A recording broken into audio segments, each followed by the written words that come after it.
Hey guys, welcome to Hanging Out with Dee. And today I have some super special new guests. I have Ed and Kathy Miller and their beautiful dogs, Annie and Nellie. They are Greyhounds. And today we're talking all things Greyhounds. Welcome to our show. Thank you. Thank you for coming. Glad to be here. Yes. So you lovebirds have been married for 58 and a half years.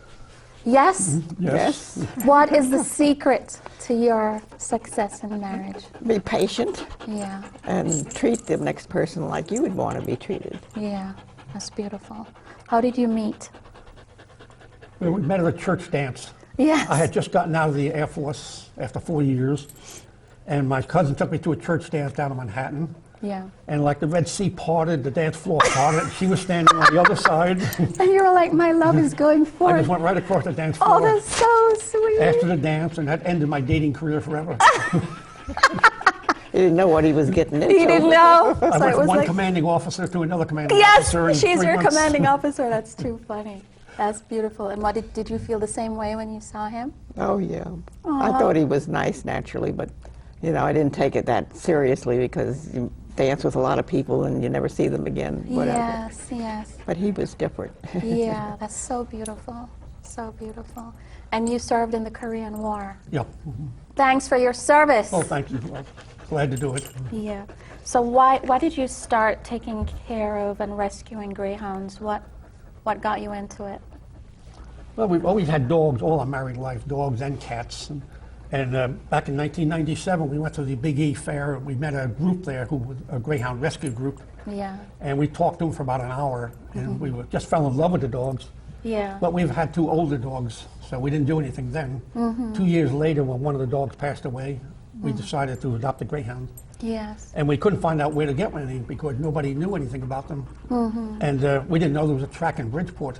And one of the canine officers that I called looking to try and find out told me that they met a woman who just adopted one 2 weeks ago. Yeah. And they gave me her phone number. We called her, and she was so excited about her lovely Greyhound, she invited us up to her house. Yes. We went up there, we spent an hour or 2 up there with her, and then we right away called the track in Bridgeport, got an application, filled it out, ran to the post office, got it in there, and 2 days later we were down there looking at dogs. Yeah. And we told the woman we'd never had a brindle color, which is what Nellie is, Yeah. the stripes. Yeah.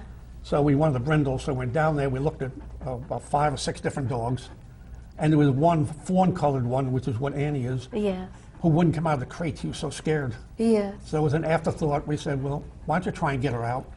And she got her out, and Catherine walked her, and then I walked her, and the dog sat down, looked up at me, and sat on my leg, and looked up at me, and I looked at Kathy. And that was They it. were hooked. Then it was like that was in December. In March, Christine Johnson called me and said, I understand that you adopted Christine a Greyhound. Johnson, she's the leader. She's the of leader of our group. She said, I'm starting up a Greyhound rescue group, and I'm going to do my first meet and greet at Petco in Brookfield, and I understand you adopted a dog, a Greyhound. Would you bring it down and just talk to people?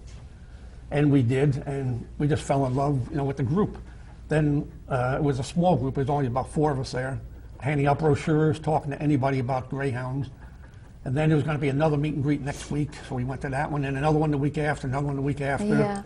And then we just found out that we were making a difference. Yes. Talking to people, because when we first started doing this, they were killing up with 40,000 Yes, dogs a tell year. us about that. You're saying that greyhounds are used, because there are people not only in the U.S., but all over the world who will All over see the world. this.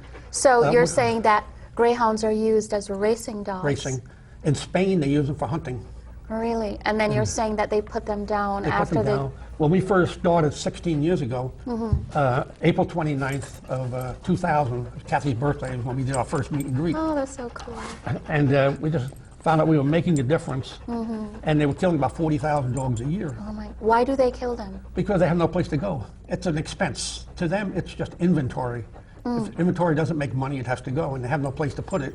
So it's cheaper to put it to sleep than it is to, they can't maintain all these dogs. Horrible. So we started doing that, and then all of a sudden we start getting calls about 11 or 12 o'clock at night, and we say, what nut is calling us 12 o'clock at night? Yeah. Christine. Christine is the nut that's Did you go to calling. Bridgeport track and pick up a couple of dogs tomorrow morning? Oh, sure. Yeah. And the more we got involved, the more we found out that we were saving dogs and Yes. making a big difference, and it's so rewarding. Yes. Because some of the dogs we get have been damaged, some have broken their legs in races, some have been abused, you know. Yeah. And when you get these dogs and we get them into a home and you see the difference over a Yes. period of time, Yes. it's so rewarding. Yes. That's the reward itself, just seeing how they are. So the more we did it, the more we got involved. So we've been at Petco every month for 16 years. Wow. Second Saturday every month, they know we're coming. And we're also doing the Petco over by the Danbury Mall. We're doing that Yes. the first Saturday of every month. Yeah. And then our group we're all over Westchester and Fairfield County. You know, the group got bigger. We're doing more locations. And in the 16 years, we've saved about 1,700 dogs. Wow. And, So is there still racing in the state of Connecticut with not in greyhounds? Connecticut. All of Connecticut. There used to be 2 in Connecticut, which closed, 3 in New Hampshire closed, 2 in Massachusetts, 1 in Rhode Island. The whole Northeast is closed. Fantastic. Because with the opening of all these casinos, people are going to casinos rather than dog racing. And right now there's about 19 tracks left. When we started, there were 50. Wow. Now there's only 19 left, and most of those are in Florida. Yeah. The closest we have up here in Northeast is West Virginia. So we're getting dogs from West Virginia, Alabama. Texas just closed its last racetrack. Good. And we've even gotten dogs from Spain. Oh, really? Because in Spain, they use them for 1 season for hunting. Then you just let them run in the woods. And just let them go. Just let them go. Unbelievable. In fact, there's they talk about Macau, China. Yeah. There's 1 track over there, and any dog goes into there and never comes out alive. They say they're killing about 30 dogs a month over there. So, and now up to this time right now, they're down to about maybe 15 to 20,000 that they're killing, which is still way too many, but it's half of what it used to be. Yes. Because now groups like ours all across the country have popped up. Yeah, and People you're are making finding a out difference. what wonderful pets they make. Absolutely. Everybody thinks a racing dog and you need 10 acres and it has to run all the time, and they're just the opposite. Yeah, What but you we can here see, is we what can you see, get. exactly, very calm Well, they're locked in a crate 22 hours a day. when they're racing. And when they're at the racetrack 22 hours a day, they only race about twice a week for 35 seconds. So when we get them, we can put them in apartments, we can put them in In condominiums. small spaces, and they'll Small survive. spaces. They're usually non-balkers, so they're good for apartments because you can leave them alone for a period of time without annoying the neighbors. And we've always had at least 2 or 3 of them at one time. Fantastic. All right, guys, it's time for Dee's Life Questions.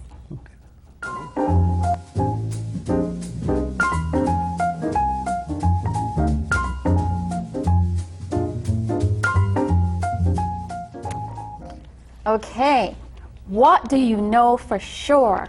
Kathy, you go. What do you know for sure? What do I know for sure? Yeah.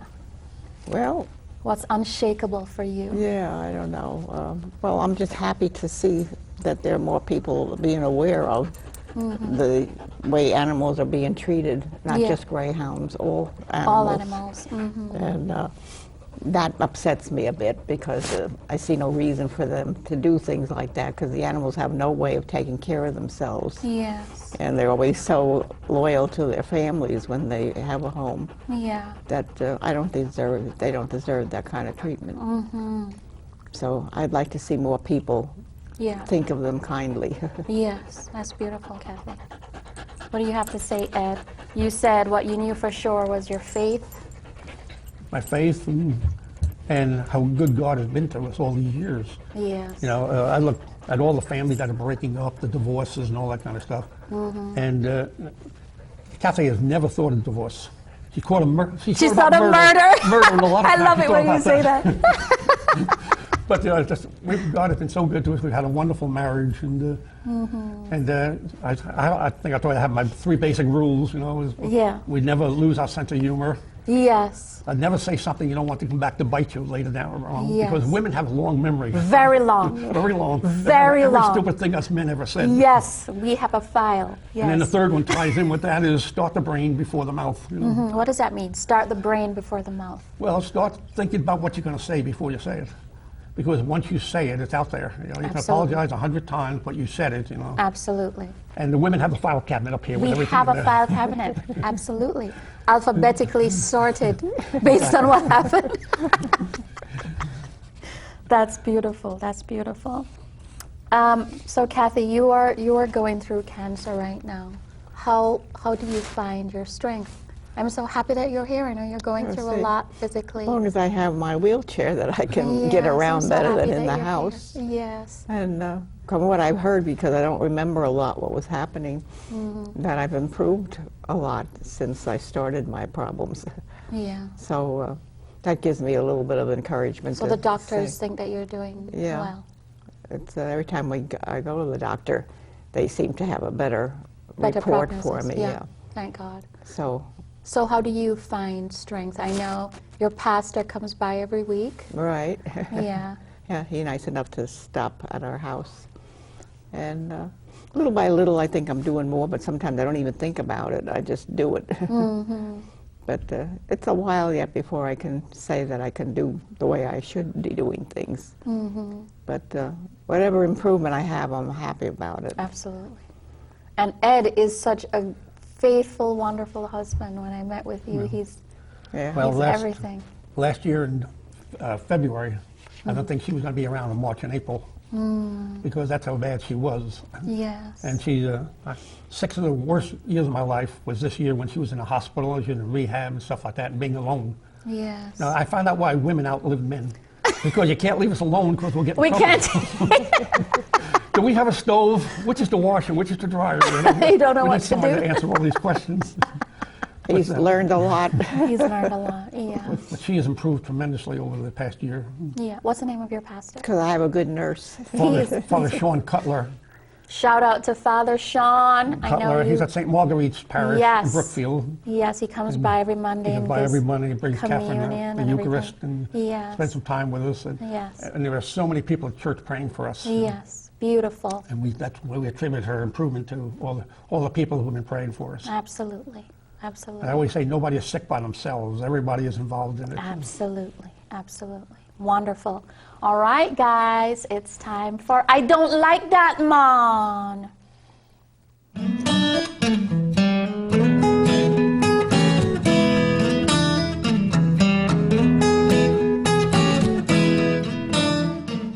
All right, so this is a segment where we talk about what gets on your last nerve. One of the things you already mentioned, Kathy, abuse towards animals. What are some of the things that annoy you or get on your nerve? Well, the thing I think is about the worst I hear on TV news about people just letting their dog loose on a highway somewhere and they don't worry about what's going to happen to this poor thing. Yeah. I think that's about the worst thing because there's so many groups and shelters that they could take the animal to. And to me, that would be a more humane way of getting the animal adopted into another home. Yes. Just to let it loose. Yes. I can't imagine anybody doing that. You're very unkind. Yeah. What about you, Ed? Well, my most upsetting thing I think I see every day is the breakup of the families. That's the one thing that our family can never break up because in the early years we would never get divorced because neither one of us wanted custody of the kids. Now we both want custody of the Greyhounds. So we have to stay Now you together. have to stay together. So if everybody had Greyhounds, they wouldn't get divorced. I love it. That's the secret to a happy marriage, Greyhounds. That and a sense of humor. Yes, you guys have an amazing sense You realize of she's been humor. listening to the same terrible jokes I've been telling for 58 years? And she still laughs and she loves it. That's Sometimes she called sneers. patience. Patience. That is wonderful.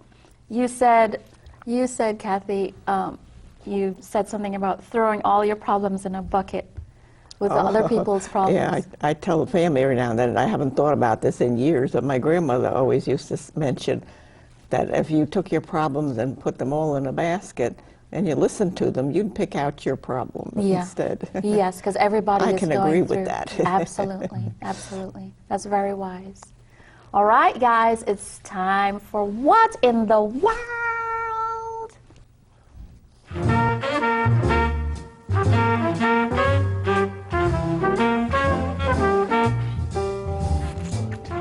Okay, what in the world? Your what in the world, Ed, was why is everyone getting divorced? You want to talk about that? Yeah, well, I think, everybody thinks that person they're marrying is perfect. And nobody is perfect. You got to realize, well, Kathy's closer to perfect than I am. But you got to realize that you got to live with people's shortcomings. Yeah. I mean, if you meet this person and you're so in love, what happened all of a sudden? That all of a sudden you can't stand each other. I think you have to work at any marriage. Yes. You have to, I say stop and think about what you're saying. And You know, people get into arguments. There's always one-upmanship. I got to say something nastier than you said to me. You know, and I think, and we've taken dogs back from couples because they're getting divorced. Now, two people who are living nicely in a home, now neither one of them can afford to live because they separated and they got two households to maintain. True. You know, so we've taken back. The kids get hurt. The kids get. Kids get hurt, and I think one day God is going to come to us and say, "What did you do with that family I gave you?" Yes. I'm going to be standing before Him. He said, "I gave you some wonderful children, and you left them. You neglected them." I think we're going to have to answer for this one day. And I say that's one of the most upsetting things to me. I say is the breakup of the family. And you know, when we sit down with our kids at a meal, you know, when all the kids are together, you hear the things that they remember. It's all the little things. It's not the iPod and all this kind of stuff, but it's the little things you did. You spent your time. The best thing you can give your family is yourself. Oh. You know, you can buy them all the games and all the expensive toys and all that, but give them your time. That's the most important thing. Beautiful, Ed. Beautifully said. All right, guys, it's time for Say What?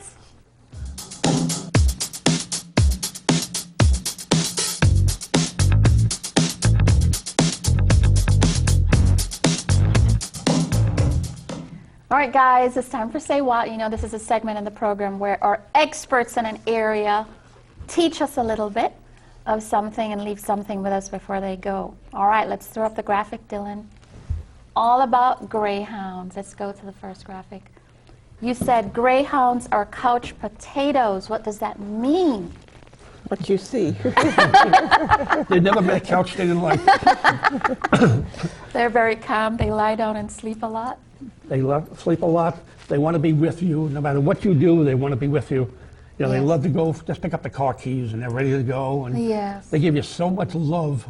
You know, we've gotten some dogs that are in terrible shape.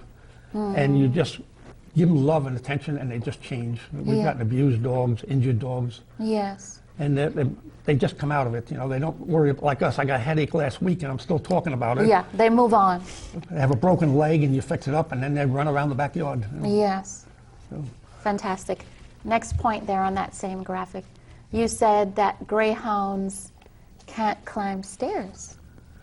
Well, when they first, at the track, they have no need for that. They don't have stairs, they don't have windows. And so when we get them, we don't put them in a kennel. We put them in a foster home.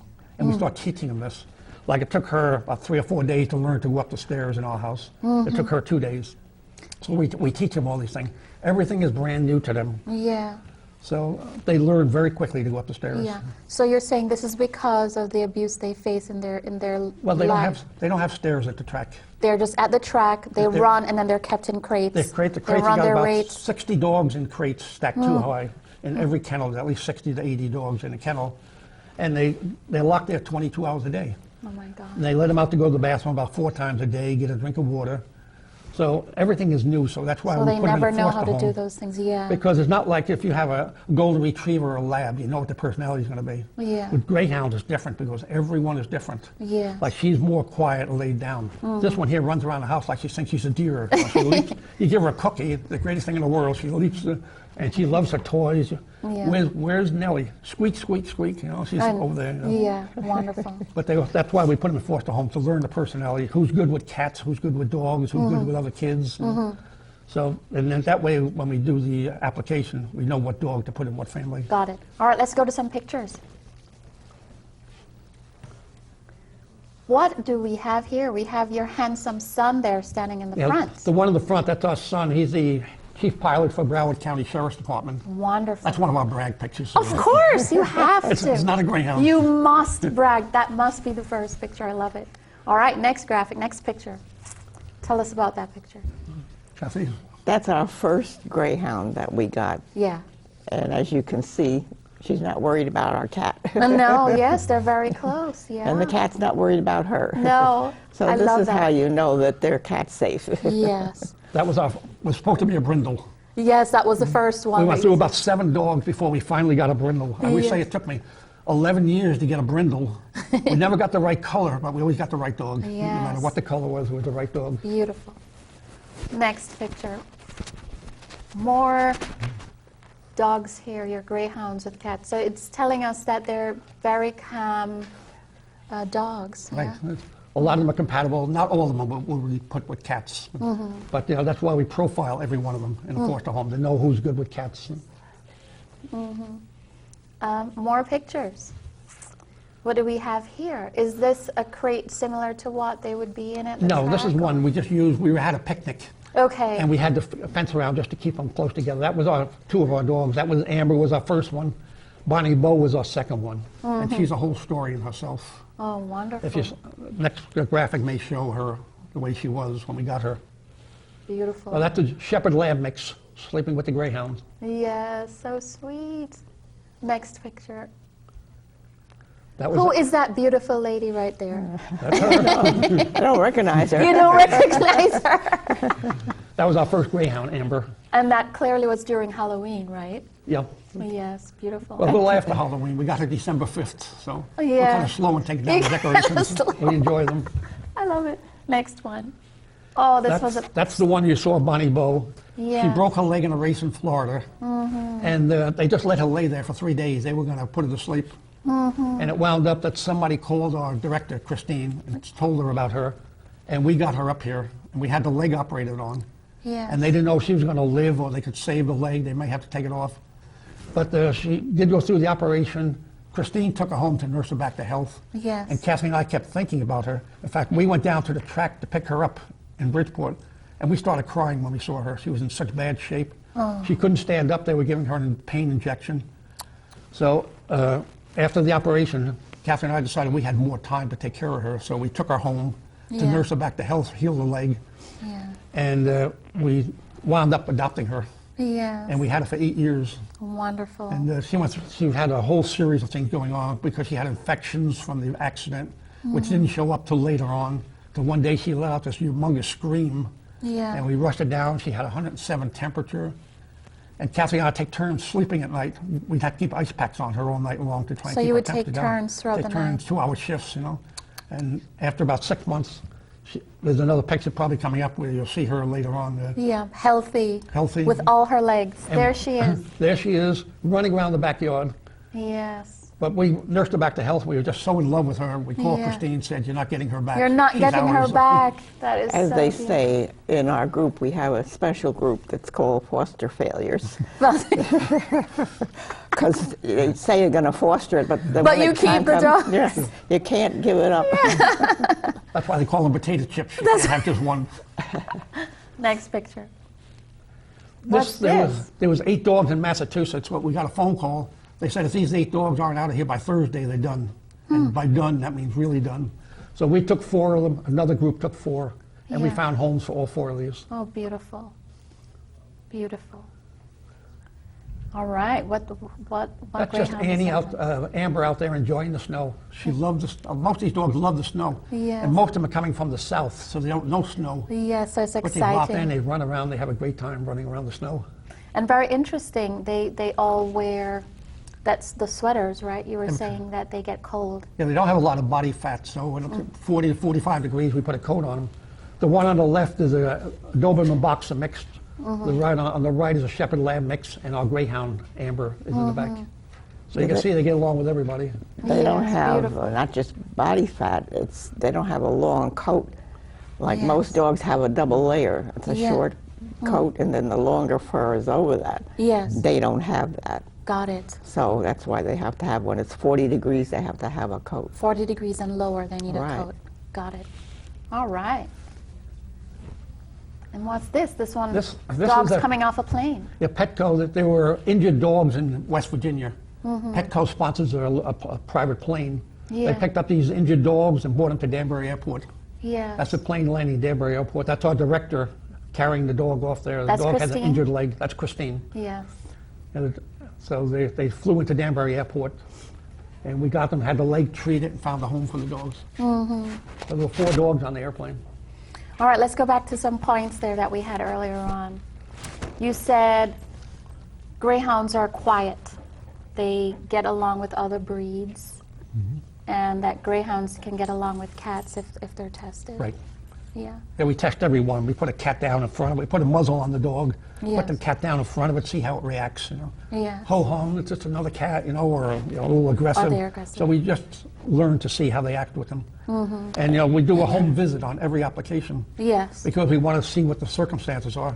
Because if somebody has a little small child, we don't want to put up a 90-pound exuberant male with that one. You know, and if they have cats, you know, somebody could say a cat, yeah, but a little white furry small dog looks like a cat too. So that's why we do the home visit. And if we do the work up front, we don't get the dogs back because we do the work, match up the right family with the right dog. And that's why, you know, people come into Petco or and wherever we do these meet and greets all over the whole area. And they have to file a 4-page application. And then somebody from our group will do a home visit to visit them and discuss their needs, you know, how long are you home? Are you an active family? Are you away a lot? That type of thing. Yes. So I'd say there's different personalities. Like either one of these could go into any homes. Yeah, because they're so calm. But she's a little more low-keyed, so somebody with young children might be a little too much for her. So Yes. that's why we do all these To match the visits personality of the dog with the family. with the family. Wonderful. And that's so important. Yes. Wonderful. Thank you so much for coming. You're welcome. Thank We you. enjoy being here and Thank hope you. more people will be aware of the Greyhounds. Yes, absolutely. You know, it's Greyhound Rescue and Rehab in Cross River. Yes. And we'll be at Petco in Brookfield this Saturday. Yeah, where can people go? Do you have a website that Yeah, people GreyhoundRescueRehab.org. Greyhound Rehab, Greyhound Rescue Greyhound Rescue Rehab.org. Rehab.org. All right, guys, check And it we're in out. Cross River, so I'll post it on my Facebook page as well. okay. Thank you for coming. One love. Thank you for having us. Yes, one love, everybody. Bye. See you next time. Bye. Bye.